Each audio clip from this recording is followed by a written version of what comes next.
Bismillahirrahmanirrahim. Assalamualaikum warahmatullahi wabarakatuh. Waalaikumsalam. Innal hamdalillah nahmaduhu wa nasta'inuhu wa nastaghfiruh wa na'udzu billahi min shururi anfusina wa sayyiati a'malina. May yahdihillahu fala mudhillalah wa may yudlil fala hadiyalah. Asyhadu an la ilaha illallah wahdahu rabbi la syarikalah wa asyhadu anna Muhammadan abduhu wa rasuluh. Allahumma salli wa sallim wa barik wa an'im ala abdika wa rasulika Muhammadin wa ala alihi wa sahbihi ajma'in. Ya ayyuhalladzina amanu taqullaha haqqa tuqatih wa la tamutunna illa wa antum muslimun. Saudaraku sekalian yang dirahmati oleh Allah, pertama marilah kita panjatkan puji syukur kehadirat Allah Subhanahu wa taala. Di kesempatan pagi hari ini Allah Subhanahu wa taala pertemukan kita di majelis yang insyaallah diberkahi oleh Allah Subhanahu wa taala, majelis ilmu.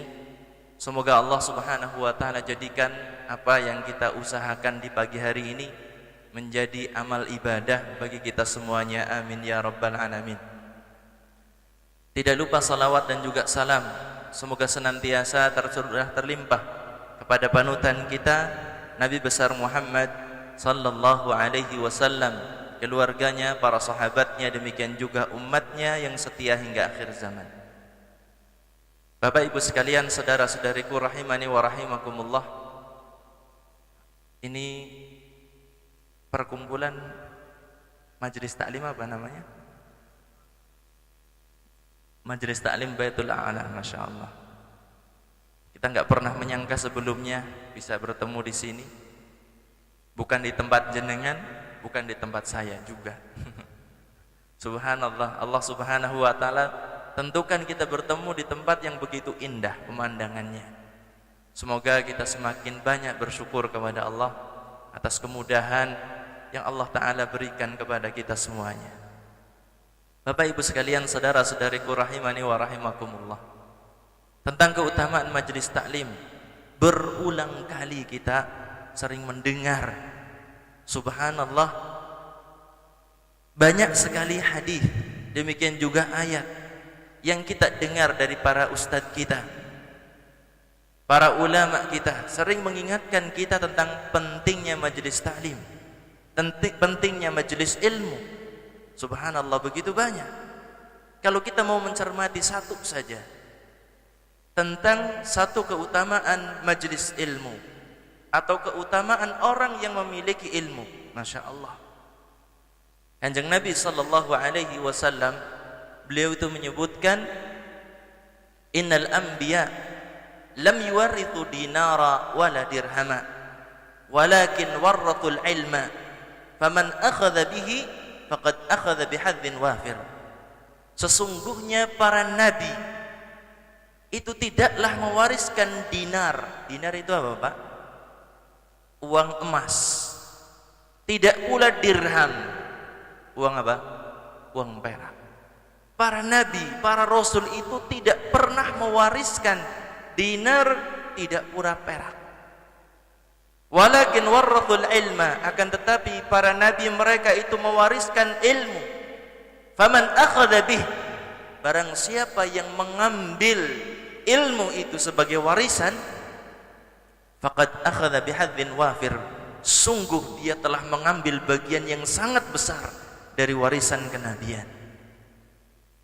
Pernah enggak kita cermati, kalau kita melihat orang yang di dunia ini meninggal dunia, mewariskan kepada orang jauh atau orang dekat? Kepada orang dekat tentunya kan ya. Ketika seorang meninggal dunia, hartanya akan diberikan kepada istrinya, kepada anaknya, dan orang dekat yang lainnya. Subhanallah, ternyata kalau kita ingin menjadi orang yang dekat dengan Kanjeng Nabi Muhammad sallallahu alaihi wasallam, perbanyaklah ilmu. Perbanyaklah perbendaharaan ilmu Quran dan juga sunnah. Kita akan jadi orang dekat sekali, bahkan menjadi ahli warisnya. Nabi Muhammad sallallahu alaihi wasallam. Siapa di antara kita yang tidak mau dekat dengan Kanjeng Nabi? Setiap kita mendambakan bisa tinggal bersama Nabi di negeri keabadian yang penuh dengan bahagia. Setiap kita menginginkan itu. Caranya ternyata apa tadi? Perbanyaklah perbendaharaan ilmu, kemudian berusahalah untuk mengamalkannya. Saudaraku sekalian rahimani wa rahimakumullah, ini satu di antara sekian banyak hadis yang berbicara tentang keutamaan seorang yang berilmu, seorang yang memiliki ilmu agama.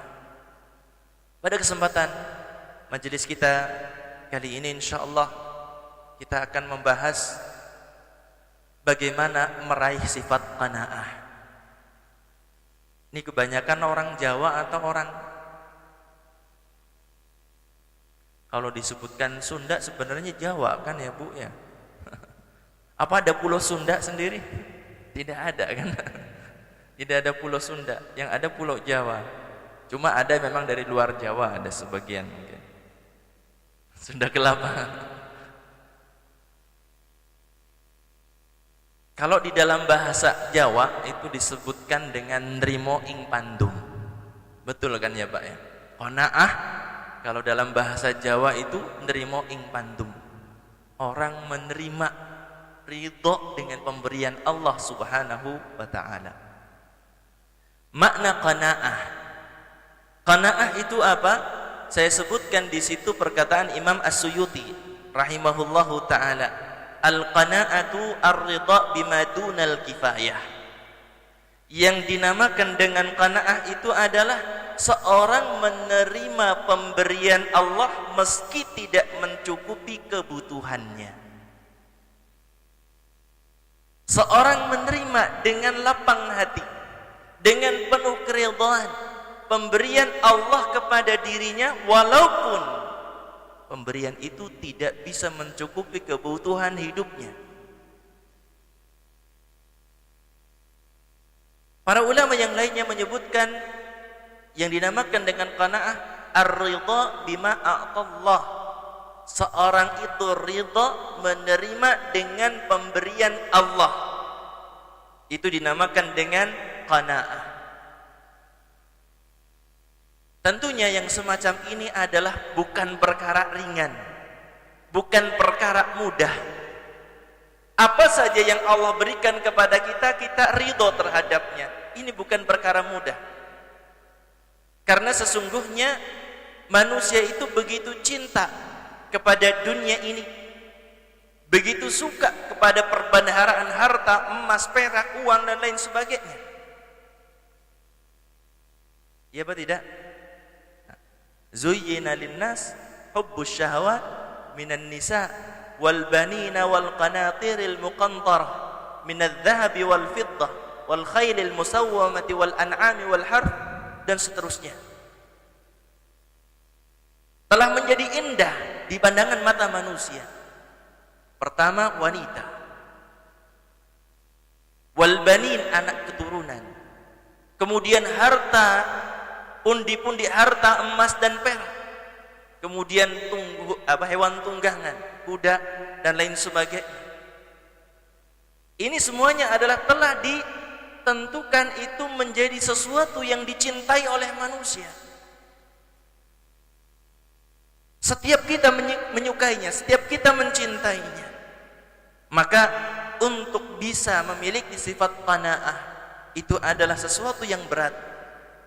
Tetapi bagi Allah, kalau Allah menghendaki, begitu mudah kita diberikan apa? Qanaah oleh Allah Subhanahu wa taala kepada kita. Saudaraku sekalian rahimani wa rahimakumullah. Tadi kita sebutkan bahwasannya Allah Subhanahu wa taala telah menentukan kita itu cinta harta, cinta dunia.